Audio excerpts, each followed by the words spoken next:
Okay.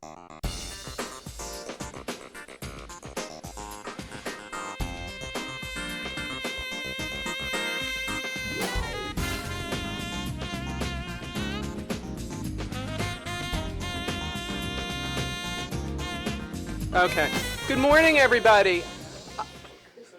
We're going to try to make the most of our time this morning. We've got a very compelling topic. We've got a great crowd. Thank you all for coming out this morning.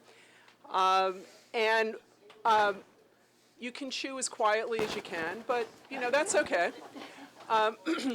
Want to welcome you all. Today's speakers, Deborah Goldberg of Earth Justice to my left, and Marion Rose of the Croton Watershed Clean Water Coalition to my right, will help us answer the question, is our drinking water at risk by drilling for gas in our region, in the Marcellus Shale? On behalf of the League, I'd like to thank Hector for hosting our breakfast today. Breakfast is $7. There's an envelope going around. If you haven't yet had the opportunity to make your payment, please do. Some people have mentioned that they haven't yet registered for League membership this year. It's $60. We'll send an email around again, and we'd be pleased to take your payment and have you be a member. What we'd like to do, and I'm following in the footsteps, and they're large footsteps, of Alice Bloom, is go around the room and have people introduce themselves. We've got, I know, a wonderful crowd of people. I recognize a lot of faces. Then what I'm going to do is give a very brief overview of the topic, introduce our speakers.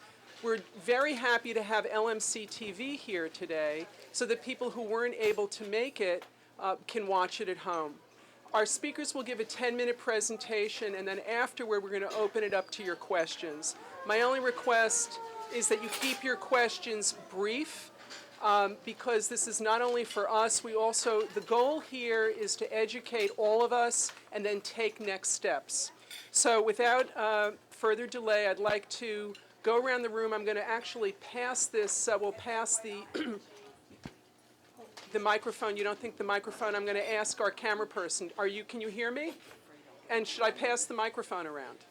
Okay, we're going to do that. All right, so I'm going to go around the room, and then we'll have breakfast and we'll proceed. I'm Carolyn Cunningham.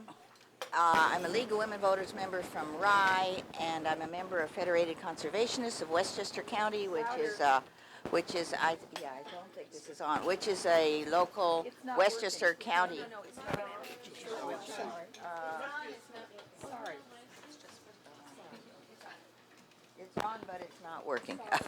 A local Westchester County organization with a website, Federated Conservationists of Westchester County. I'm Deirdre Corwin. I'm on the board of the Kemper Memorial Park and the St. John's Vestry. Doris Block, I'm secretary of this chapter of the League. Lois Hersberg, all I can say is I'm retired. Alice Modell, formerly of Larchmont now in Rye. Peter Varley, a longtime water drinker. Marilyn Varley, a resident of Mamaroneck.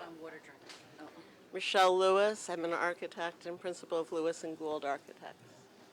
Jean Perrone from Mamaroneck. I'm on the Committee for the Environment.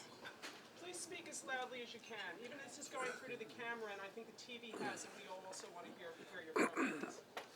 Ernie Odiona, Councilman, Town of Mamaroneck. Margaret Corbett, Treasurer of the League of Women Voters of Larchmont, Mamaroneck. Ann Herman, past president of the League of Women Voters. Elaine Chapnick, co-president of the local summit. Mark Carell, Village of Mamaroneck, environmental engineer. Hi, Mary Ann Sullivan, League of Women Voters, New York, interested in water. This is the way we're taught to do it in politics. First, for everybody in the room, I'm George Latimer, State Assemblyman. George Latimer, State Assemblyman. And I also left for you a flyer on an upcoming budget hearing on February 18th and a copy of the Legislative Gazette. If you like that publication, we make them available through the local libraries. Thank you. Alice Bloom. It's a pleasure to be here as a guest. We created this forum over 15 years ago, and I'm so glad it's flourishing. Thank you, Beth, for organizing today. Jeremy Ingpen, Washingtonville Housing Alliance. Miriam Cohen, New Rochelle branch, but I just moved to Larchmont. I'm Marshall Case with the American Chestnut Foundation and Trust for Wildlife, and I came down from Vermont because our clean water finds its way down here. I'm Sarah Evans, the Committee for the Environment of the Village of Amerenik and the League. Marie Venezia, Executive Director of Sheldrake Environmental Center and member of the League in Scarsdale. Lynn Reichgott, member of the League and president of At Home on the Sound. Glenna Gray, concerned taxpayer. Elizabeth Sanger, Environmental Advocates of New York and also Earth Justice. Robert Sanger, Mamaroneck resident. Thank you all very much. Want to recap for something that happened at last year's forum called Carbon, Bigfoot, and You. That was also televised on LMC-TV. And for those of you who either attended or saw this, you'll recall that our guest speaker, Marshall Case, who's here with us today, President Emeritus of the American Chestnut Foundation and President of the Trust for Wildlife, was discussing the benefits of coffee grown in the shade to the climate and wildlife, including migrating songbirds who serenade us in our backyards. Today you are drinking Trust for Wildlife's hummingbird shade-grown coffee, 100% shade-grown. It's from Nicaragua. The League is always interested in educating people about how to take positive steps. And last year we discussed this and said next year we would actually have coffee. And this is an example of shade-grown coffee, 100%. You actually have to ask for it. Surprisingly, even for many of the environmental organizations that are selling it, it may be fair trade, it may only be a percentage. And the reason why this is important is because sun-grown coffee is a large contributor to the climate problem that we have. Just a few very quick facts. Coffee is our largest imported food crop, and while statistics vary, we consume between 1/5 and 1/3 of the world's coffee. 35 of the 50 countries with the most extensive deforestation challenges are coffee-growing countries. And if you're a coffee drinker, we hope that you will consider shifting your coffee drinking because every cup counts. If you consider that we're cutting down trees to plant coffee in the shade, and this is not all that dissimilar to the topic today. What we do here affects people elsewhere, and it affects the wildlife. When we take down the trees, the birds have no place to live. We have to use chemicals instead of birds to eat the bugs. It causes erosion problems, and obviously it heats the climate because there are no trees to cool the climate. So we've already introduced ourselves, and now what I'd like to do is give you a brief overview of the topic that we're here to hear about today, namely Marcellus Shale. The Marcellus Shale is an underground layer of rock spanning approximately 600 miles, covering roughly 54,000 square miles in western New York, Pennsylvania, West Virginia, and Ohio. It's a potentially valuable source of natural gas for natural gas companies and much, much needed income for the economically challenged property owners in upstate New York.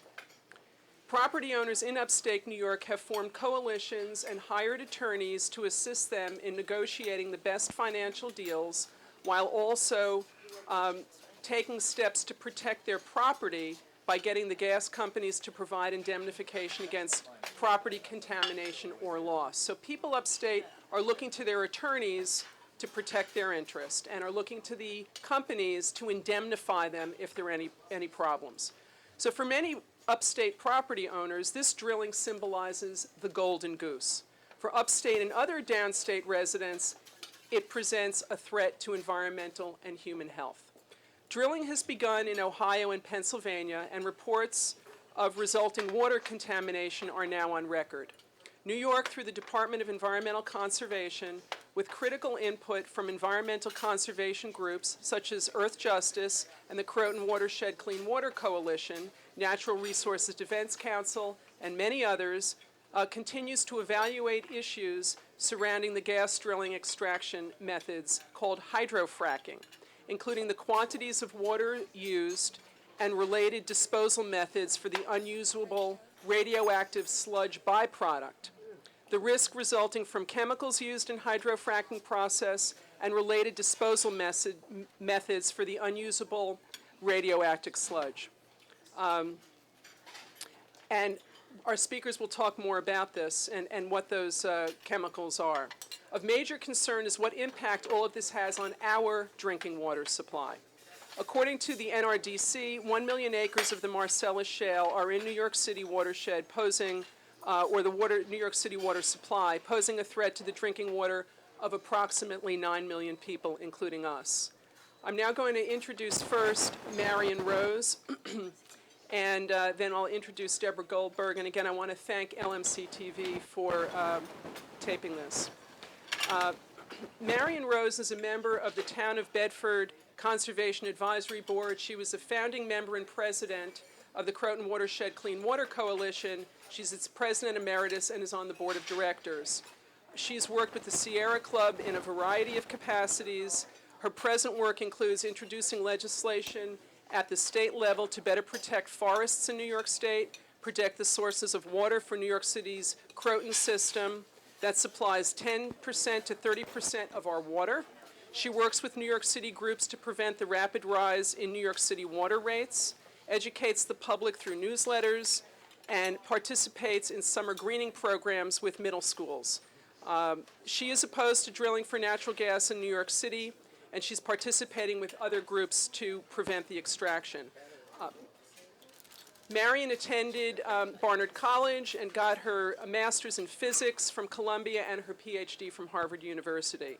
And worked on the Manhattan Project from 1942 to 43, has taught in physics at Harvard University, and has worked for peaceful application of nuclear fusion, and has been a visiting fellow at Yale University. It's my pleasure to introduce Marion Rose.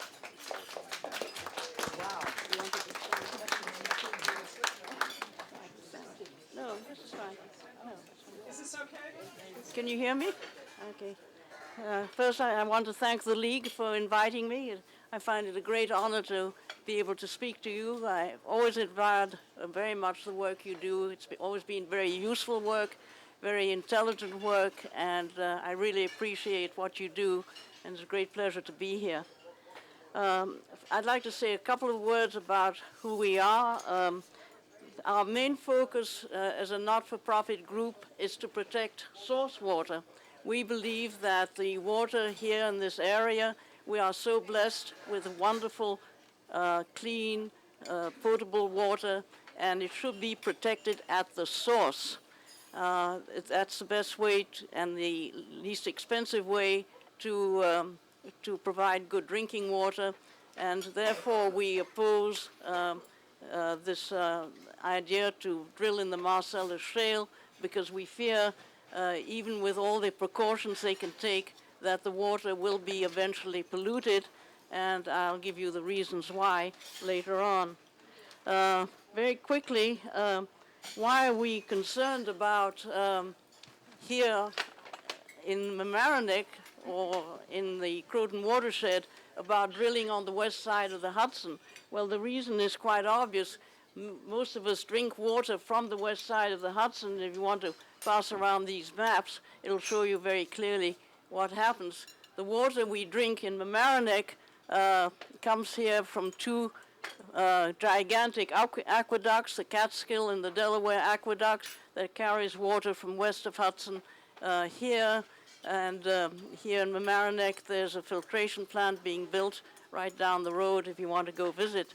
So our water that we drink here in Westchester is very dependent on what happens in the west of Hudson in the Marcellus Shale.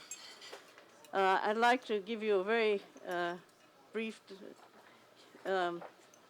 This map shows you where in the Westchester County who drinks which water from which aqueduct, and it'll give you an idea how dependent we are on what happens there on the west of Hudson.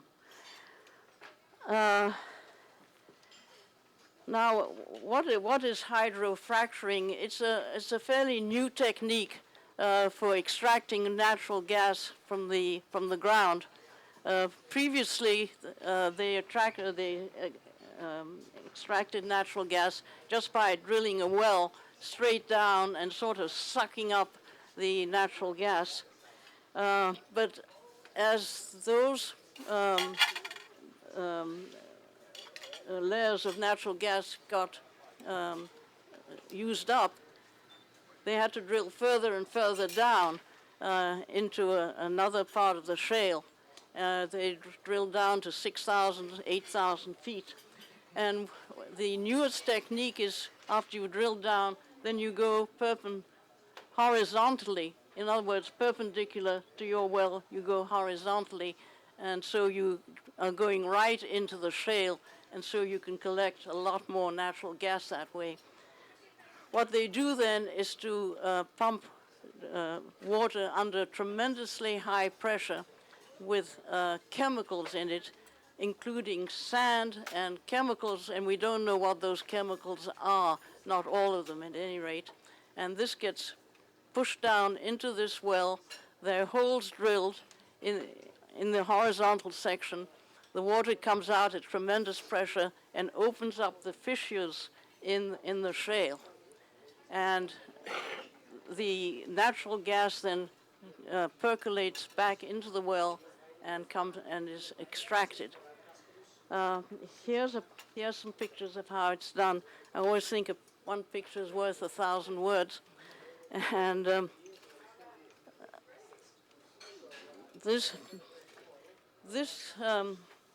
it takes a tremendous amount of water. Millions of gallons of water has to be pumped down into this well. Where do you get the water from? They extract it from the local aquifer, or they have to cart it in via trucks from wherever they can get the water. So there's a huge amount of trucks going back and forth from these drilling pads. These drilling pads are anywhere from 40 acres to a square mile, depending how many wells they use at one drilling pad. So the areas where these drilling pads occur are absolutely devastated. There are trucks going back and forth. There's a lot of storage of fluid that comes back.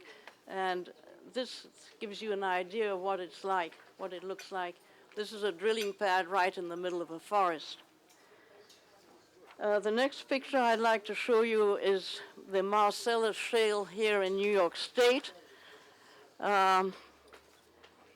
It could be better, but you'll notice here in the corner there's a sort of very light green area. Now that is the New York City watershed where we get our drinking water, and it's right in the middle, right there in the Marcellus Shale. So we could be profoundly affected by what goes on.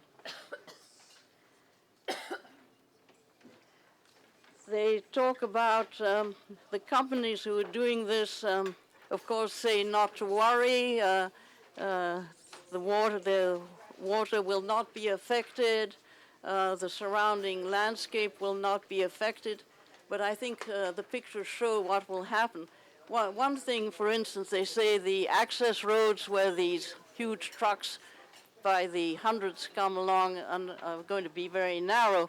But when you see these pictures of the access roads, you see that the sides of the roads have been denuded also. The road itself might be narrow, but all the trees around the roads have been cut down.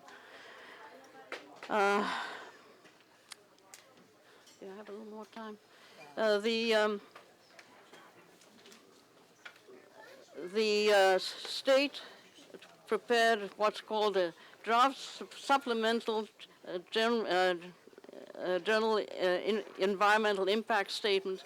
Was prepared by the New York State DEC, quote, to satisfy the requirements of the State Environmental Quality Review Act for most of these anticipated operations. And it's a horrendous document of 803 pages or more, very poorly done, and thank goodness we got people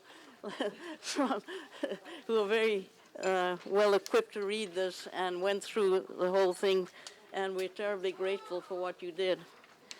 I went to a round table about 6 weeks ago that was held by Senator Antoine Thompson, who's chair of the New York State Committee on Environment. And former DEP Commissioner Al Appleton described this document that I've just talked about as the worst EIS he has ever seen. Those were his exact words. And at that round table, there was a representative of the League of Women Voters who stated she asked the DEC to develop strict regulations instead of just relying on environmental impact statements for each drilling, to increase the staff for DEC, because the DEC is so severely understaffed that they can't possibly be on top of every application, and also to draft an entirely new GEIS. So your League of Women Voters representative up there was very much against this document. The problems with this GIS, the water supply, you need millions and millions of gallons of water, clean water that could be drinking water. One of the very biggest problems is the quality of the flowback water. In other words, a lot of the water comes back out of the well, and it's contaminated with all kinds of chemicals. Not only the chemicals that they put in, and we don't really know what they are, but as you go down 7,000 feet into the ground, what you hit are ancient layers that were put down billions of years ago, ancient seas that dried up and formed these shale layers, and nobody really knows what's in there, and a lot of that stuff gets picked up and flows back with the water. It's called product water, and as you mentioned, there's radioactive material in there. You really don't know what you're going to get. Unfortunately, there's something known as the Halliburton loophole that was introduced under the Bush administration, and it exempts the EPA. It means that the EPA really has no control of what's going on. They're not told what the chemicals are, although now we're beginning to know what they are. But they're trade secrets. We don't know all the combinations of the chemicals. So I always compare that to TNT. I mean, if you analyze TNT, each chemical that goes into it, it can be quite harmless, but when you combine them, boom, and, you know. So they don't tell us that.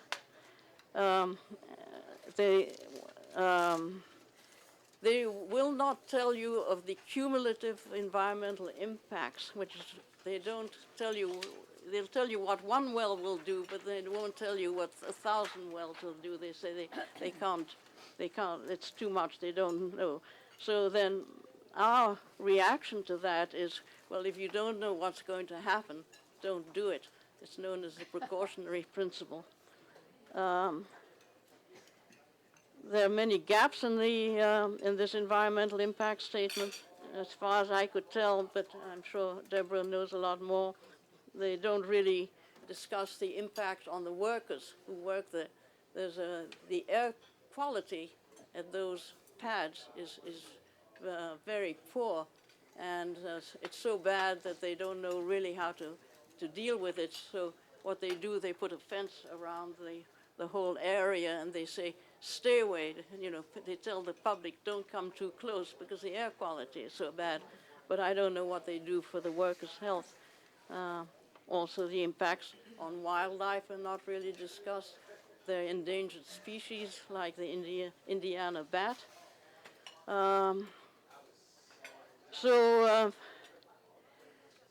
The New York State has no laws restricting the amount of water that you can extract from the ground. That's something we've been fighting for unsuccessfully.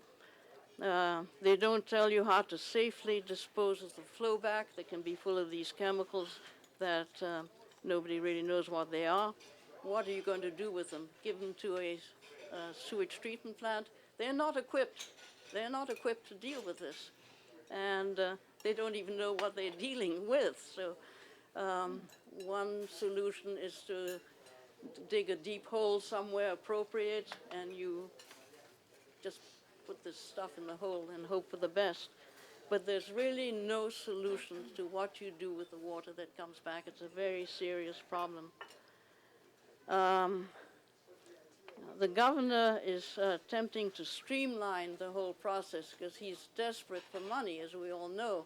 And he even issued an executive order number 25 trying to streamline secret, in other words, make the process much quicker, sort of smooth over the difficult parts. And of course, we're totally against that, and even brought out an article on that. And but for Croton Watershed Clean Water Coalition, we're trying so hard to protect the forests in this area. We have wonderful forests. 75% of our watershed is forested. And that is one of the very, very main reasons why we have such good water. And there's no question but that this drilling, even if they did it most carefully, is going to impact the forests because it's going to cut them up. It's going to destroy the forest's ability to survive. If you cut them up, if you fragment the forest too much, they're not going to really survive. There'll be invasive species, all kinds of invasive species, and the landscape will be transformed from a beautiful forested landscape that we all know and we all love. It'll just become a bleak industrial landscape. And without the trees, even if they drill and there's no, if they drill most carefully and the wells don't get impacted from the drilling, the very fact that you're going to lose the forest will have a major impact on the water quality. So again, they can say what they like about the drilling. We're going to lose our forests, and that in itself will be sufficient to degrade water quality. So I think by now you get our point. We're against this. There should be a total ban in the Marcellus Shale, as far as we're concerned, in all of New York State. Thank you. Very much. I do want to say that our speakers today are looking at, we're looking at critical issues, and the League, generally likes to be able to provide a balanced view of things. And I will confess that our program today is really looking at the challenges. And there's certainly, I would hope, can be ways, if we act very deliberatively, might be able to find a way to be able to make this work. There are obviously people upstate who are clamoring for some kind of, economic payback for property that they own. And so that if people can put their heads together, I know Cornell University is working on this, and a number of other very reputable organizations and learning institutions to get it right. So this presentation is really one piece of an analysis, and the goal is for those of us to leave here and understand that we live in a state where we may have differing views, and the hope is that we can find a solution that balances the interests. However, our drinking water supply, of course, is a critical consideration. Now going to introduce Deborah Goldberg, who is the managing attorney of Earth Justice's Northeast Regional Office, which conducts legal advocacy and litigation related to global warming and environmental health. Since her arrival at Earth Justice in July 2008, Deborah has been combating the environmental degradation likely to be caused by gas development in the Marcellus Shale. Ms. Goldberg spent the first decade of her legal career in private practice, concentrating on cases involving environmental impact review, historic preservation, and hazardous waste. Following graduation from Harvard Law School in 1986, Deborah served as a law clerk from the then Judge Stephen Breyer and the First Circuit Court of Appeals and the late Constance Baker Motley of the Southern District of New York, before joining Earth Justice Deborah was the Democracy Program Director of the Brennan Center for Justice at NYU School of Law, where she gained her appreciation of the League of Women Voters. And Ms. Goldberg also holds a PhD in philosophy and taught ethics for 3 years at Columbia University. It's my pleasure to introduce Deborah Goldberg. Thank you very much. I'm very happy to be in a room full of environmental leaders and engaged citizens. It's really important that people do educate themselves, but once you're educated, we also need you to act. And my respect for the League comes from the fact that I know that the League members are people who act. And the League has huge public credibility, so when you speak out, people will listen to you. When I was at the Brennan Center, we always wanted the League to be our lead plaintiff because we knew that it would give credibility to our lawsuits if the League were up there as the named plaintiff. I'm currently at Earth Justice, and I want to talk to you a little bit about what we are doing with respect to the gas drilling in the Marcellus Shale. We are working in both Pennsylvania and in New York, and I want to start by talking a little bit about Pennsylvania, because Pennsylvania, to its detriment, is now serving more or less as the guinea pig for what we can expect here in New York. We are learning from them what happens if you proceed full speed ahead without considering the environmental consequences. And in particular, we are seeing already impacts on drinking water supplies and aquatic resources because of the gas drilling in Pennsylvania. There are a range of problems that we have already seen with respect to water supplies. In some cases, we've seen gas migration into groundwater from poorly cemented and encased well bores. People are able to pour their water into a jug, shake it up, and light it. And there are people across the country who have been in gas drilling areas where there's been migration into groundwater who can turn on their faucets and light them on fire. We've also seen problems from spills of the fracturing fluids, of diesel, fuel, the machinery that we're talking about that's needed in order to drill down 6,000 to 8,000 feet and then horizontally for another 3,000 to 4,000 feet is heavy-duty machinery. It runs on diesel fuel. And the trucks that truck in the millions of gallons of water that are needed for every single well also run on diesel fuel. So there's lots of fuel storage that goes on these pads, and of course there's lots of fuel burning that goes on as we try to extract the natural gas. In addition, as Marion mentioned, the wastewater that is produced from the drilling and the fracturing processes is highly toxic. We get waste at every stage of production. When they drill the well, they use something called drilling muds, which are fluids that help to provide additional friction as they go down. They're typically barite compounds that have high levels of mercury. And in most states these days, those compounds go into a pit and eventually are buried on site. In the DEIS that was done for the gas drilling, there is no mention of what is in the drilling muds. The hydraulic fracturing process, as was mentioned earlier, uses a wide array of toxic chemicals that are mixed into these millions of gallons of clean water. They are injected at high pressure and they come back with very heavy levels of salts, total dissolved solids from those seabeds that were buried and are now dissolved into the waters that are injected. They come back with heavy metals, such as arsenic and lead and selenium. And they often come back with normally occurring radioactive materials known as norm, which can build up on the equipment, which later needs to be disposed of as do the wastes, and also go into the waters that then need to be disposed of.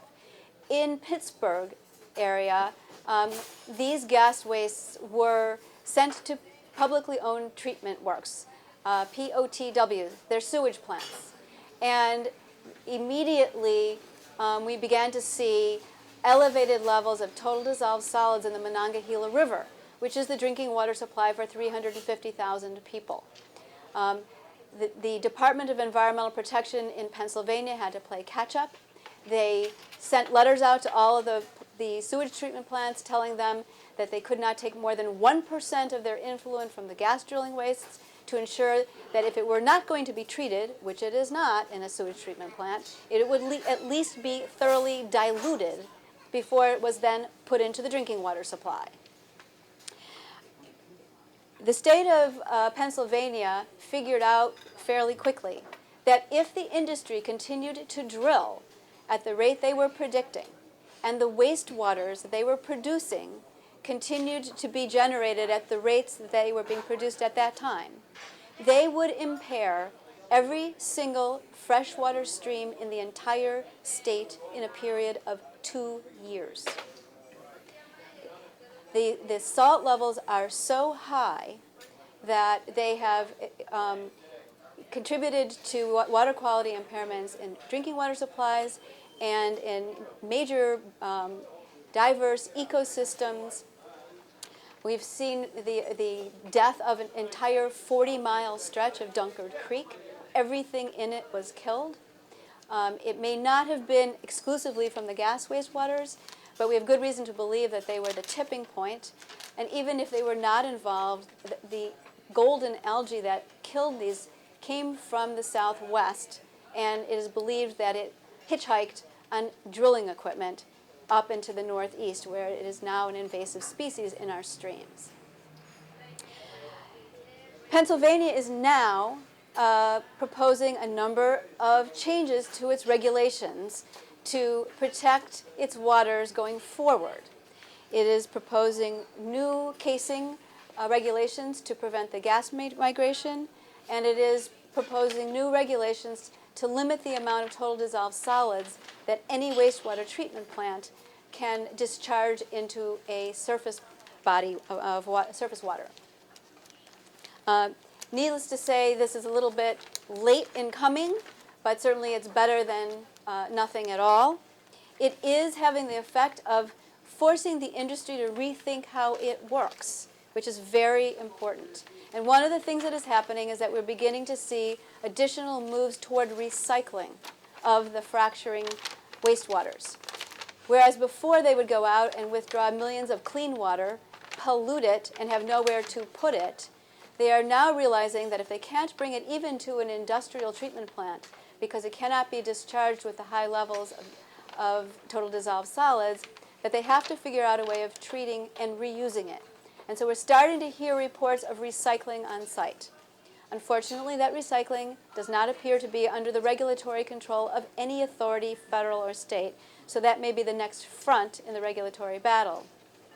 But at the very least, we are seeing some facilities that are zero discharge facilities, meaning what they will do is take the wastewater, treat it, take the effluent that is relatively clean and send it back to the companies to be reused in drilling, and take the residual waste that have been taken out of the water and send it to an appropriate facility for the disposal of the waste. In New York, we are learning from this process. The state is in the middle of an environmental review process. The draft supplemental generic environmental impact statement was released in September. Comments were completed by the end of December, and the agency is now in the process of responding to those comments before it reissues the environmental impact statement. Our hope is that the document will be very substantially revised because it was very seriously deficient. And if it is seriously revised, our view is that under the law, they are required to resubmit it for public review. It is not sufficient simply to make huge additions or major revisions and finalize the document. The purpose of the State Environmental Quality Review Act is to ensure that the public understands what the impacts are going to be. So if there are changes, we should get a second chance for review. Unfortunately, I'm skeptical that this is going to happen. I expect that the final environmental impact statement will be the next document that we see. It will be published in the Environmental Notice Bulletin, and I expect that 10 days later we will see the findings, and the process will be over. At that point, if there are still serious deficiencies in the document, you can expect to see some litigation. We fully expect that if there are not methods for dealing with the potential impacts to the New York City watershed, including potentially simply setting it off limits to drilling, including around the infrastructure areas, that the City of New York may very well sue. Certainly, if we do not see major improvements in the analysis, and I'll talk about some of the particular types of analysis that we'd like to see improved, you can expect that environmental organizations that have participated in this process also will sue. The particular concerns that we have, which were mentioned briefly earlier, are the following. Under the State Environmental Quality Review Act, the Department of Environmental Conservation is supposed to be evaluating the cumulative impacts of this gas drilling process. Instead, what they have done is evaluate the impacts of a single well. They have refused to make any kind of prediction about how many wells there will be, at what rate they will be developed, even though they are more than happy to make pronouncements about how much money they're likely to come into the revenue stream. So our view is that just because it may be difficult to predict does not mean that it is impossible to predict. Certainly, the gas companies are making those predictions. They are investing on the basis of those predictions. We can see how fast things developed in Pennsylvania. We have no reason to believe that it will be any different in New York unless there are some controls put in place. And the agency needs to use its best judgment to estimate what the cumulative impacts will be. That cumulative impact analysis needs to include secondary impacts, additional development that is the product of the gas drilling. For example, we are going to need new wastewater treatment plants. There are no industrial wastewater treatment plants in the entire state of New York that are authorized to take this wastewater. They will either build them here, or they will build them somewhere else, or they will be trucking this wastewater hundreds of miles away in order to dispose of it in other states. There will be service facilities built in the state. Already in the town of Horseheads, there's a proposal by Schlumberger, which is one of the major service companies, to build a major facility that will serve a 300-mile radius. It is not being subject to an environmental impact statement. It is in litigation right now in order to compel that analysis. That is something that certainly, if it's not evaluated independently, must be evaluated in the environmental impact statement for the gas drilling, and it is nowhere to be found, except in a section talking about the great economic development benefits that will come from the gas drilling. There's a very poor analysis of the alternatives to this process. We have asked them to consider off-limit areas. We've asked them to consider doing a planned phased development so we can understand exactly how much will be proceeding at what time and at what pace. And again, the agency just begged off and asserted that it was too difficult for it to predict. There are a wide variety of environmental impacts that we believe have been inadequately reviewed. There is effectively no traffic analysis whatsoever in the document. All they talk about is the fact that local communities will be in a position to establish road use agreements with the companies. But we are talking about potentially 1,350 truck trips for every well. And that is over rural roads that are by no means used to seeing this kind of traffic. These are huge tractor-trailer trucks, and those roads are not built for the weight of a truck filled with millions of gallons of water. So we need a serious traffic analysis that will evaluate the congestion that people will see and the impacts on their communities. In addition, there's an extraordinarily deficient air quality analysis. In the Dallas-Fort Worth area, where there is another shale deposit called the Barnett Shale, there has been drilling for some time, and there are thousands of wells that have been drilled very close to the city and indeed within the city limits. A recent air quality analysis there figured out that because of the oil and gas development in that area, they have doubled the air emissions in the entire 5-county Dallas-Fort Worth area. The gas drilling emissions are the equivalent of every single car on the road in that metropolitan area. As a result, Fort Worth right now is taking a look at the possibility that they should slow down the development because these air emissions are extremely detrimental to people's health. We're talking about respiratory diseases, we're talking about cardiovascular diseases, and we're talking about ozone impacts that also contribute to childhood asthma. In Wyoming, which is a wide open space for the most part, there are lots and lots of gas wells, and the governor of Wyoming, who is by no means a flaming liberal, has recently admitted that they are now in non-attainment in Wyoming, parts of Wyoming, for ozone. The environmental impact statement draft contains no evaluation of ozone impacts for New York.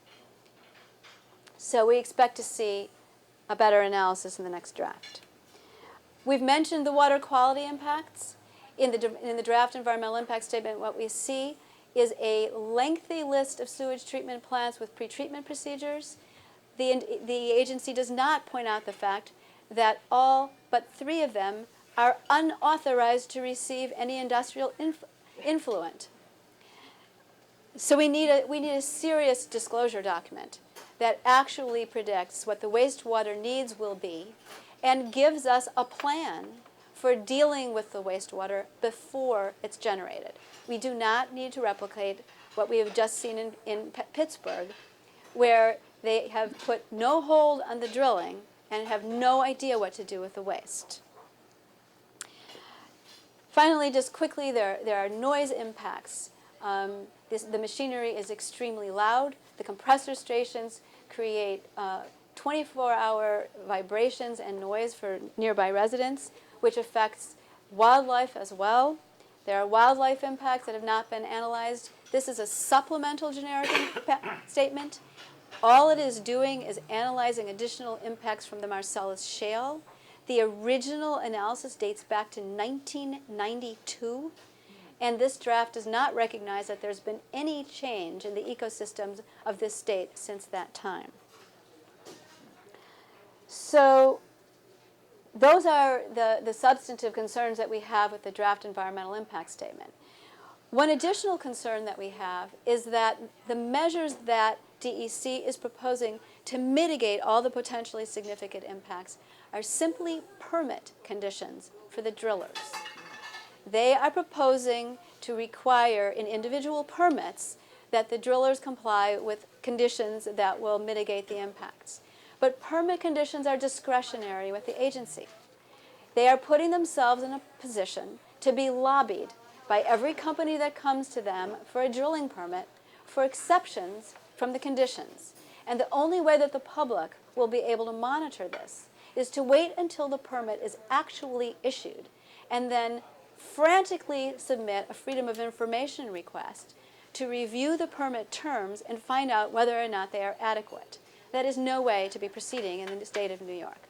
We need regulations, formal, clear, enforceable, consistent regulations that will provide an environmental bottom line for everybody who drills, so that we know the minimum requirements for anybody who wants to develop gas in this state. If the DEC wants to add additional permit conditions where there are additional significant impacts likely because of the location of a particular well, that is not only appropriate but desirable. But they should not be using the permit conditions exclusively as a way of regulating an entire industry. So where do we go from here? As I said, we're waiting for the response to comments. We're waiting for the next draft or final environmental impact statement to be published. We will review it carefully, and we will make an assessment about whether or not there's a need for litigation at that time. In the meantime, there are also potential legislative measures that could address some of these concerns. One of the things that Marion mentioned is that the state of New York actually does not give the Department of Environmental Conservation authority to regulate the withdrawal of water. That means that companies can just go down to any stream and withdraw as much as they can take out, unless they're in the Delaware River Basin watershed or the Susquehanna River Basin watershed or somewhere where there is a multi-state compact agency that actually regulates the withdrawals. Here in New York, the only requirement is a requirement that the amounts over a certain threshold be reported. But we need to make sure that our waters can be protected not only in quality but also in quantity. And of course, those two things are closely related. There have been streams in Pennsylvania that have been drained dry. And that means, everything living in them no longer has a habitat. We should not let that happen here. And there will be other bills as well that you should be looking for in the legislature as we go forward. The state law is extremely important because we're working in a really deficient federal statutory framework. The oil and gas industry has been extremely successful in getting itself excluded from or exempt from most of the major environmental laws that govern other industries. It is not subject to the laws that govern hazardous waste. It is not subject to major provisions of the Clean Water Act or the Safe Drinking Water Act. It has exemptions from provisions of the Clean Air Act and the Community Right to Know Act. So we are facing principally state law and state regulations, and we have a patchwork now of state provisions all over the country that we're dealing with. There is a bill pending in Congress right now, the Fracturing Responsibility and Awareness of Chemicals Act, FRAC Act, that would close the safe drinking water loophole and would also compel the industry to disclose all of the chemicals that it's using. Right now, the industry is disclosing what it's using to the Department of Environmental Conservation. The Department of Environmental Conservation has provided us with a laundry list of about 260 chemicals that might be used by the industry. But we do not know which ones actually are being used by the industry at any particular site. And that means that landowners are in no position to protect themselves because they are not going to be able to afford to test for 260 different chemicals in order to get a baseline understanding of the cleanliness of their water. And if they don't have a baseline test, they can't prove that the gas industry has polluted their water. So we need much better disclosure provisions, and that's something else that could be addressed by state law. Finally, I just want to mention that the Environmental Protection Agency is doing some studies of this process. We are hoping that there will be a fully funded studying of the fracturing process. They are proposing to do a study of coal bed methane, which is also extracted with fracturing. We are going to be encouraging them to include all means of gas development, including gas development in shale. There are comments due on that proposal on February 26th. We'll be circulating a letter, and we'd be very pleased to have the League sign on. Thank you.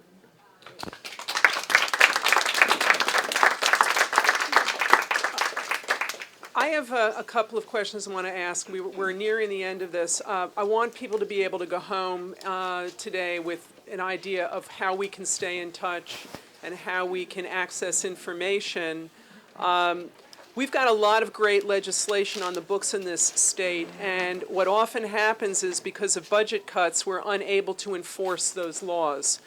So one question I'm going to direct to Deborah. I'm actually going to direct two questions, one to Deborah and then to both of our speakers, is with respect to the fact that you're saying New York State is the place that we have to focus, and we've got George Latimer here, who can go back up to Albany, who's going to have a formidable challenge because obviously we've got downstate and upstate. But let's say we do get good regulations in place and we need them to be enforced. We have a DEC that has a very streamlined staff. What do we do to make sure that we're protecting our drinking water? Well, that's a very good question, and certainly as a litigator, one of the things I would like to see is a provision in whatever bills that we have that will enable us to do citizen enforcement actions. One of the ways that we are able to keep environmental agencies honest is by suing them when they don't do their job. And here in New York, it is not easy to do that because we don't have a citizen suit provision, and we would certainly like to see that. There are also watchdog monitoring group, programs. We need eyes on the ground. Organizing people who can observe what's happening in their communities is very important. Region 3 of EPA has actually recently instituted a tip line. It's a hotline that people can call in to if they believe there is illegal activity going on around the dumping. I don't know whether that hotline is also going to serve New York. Region 3 does not cover New York. Region 2 covers New York. So we might want to ask Region 2 to follow the lead of Region 3 once the drilling starts going so that we can get immediate reporting of suspicious activity. And there is a lot of suspicious activity in Pennsylvania right now because the drilling is proceeding full speed ahead when there's no place to put the wastewater, and that water is going somewhere we know not exactly where. So those are two things I think that would be very helpful to have, a reporting device and a citizen suit provision. Thank you. Marion, was there anything you wanted to say before we... No, just make our point that no matter what precautions they take, and obviously it was very compelling what you had to say, but even if they were able to clean up their act, here in New York State, we feel there should be no drilling in the Marcellus for the reason I gave is that they'll destroy the forests, and even with the cleanest possible drilling, if you destroy the forests, you're going to destroy your drinking water. And as far as we're concerned, that is the most important consideration. Without water, there's no life. I want to thank you all very much for coming, and if I have updated information that I get from Marion and Deborah or otherwise, the League will get it out to you. If you have any questions that you want answers to that you don't think were answered today, please let me know, and I'll be happy to get some information together and get it back out to you. And please, anybody who's interested, please do speak, because in mirroring what our speakers have said, we are an active, educated group of people and people listening at home. The only way we can affect change is if we actually take the next step. So I'm asking you, please, we are very, very busy people, but this is our drinking water supply that we're talking about. This is the basis of all life, and if there's a next step that can be taken, I ask you please to do so. Thanks very much.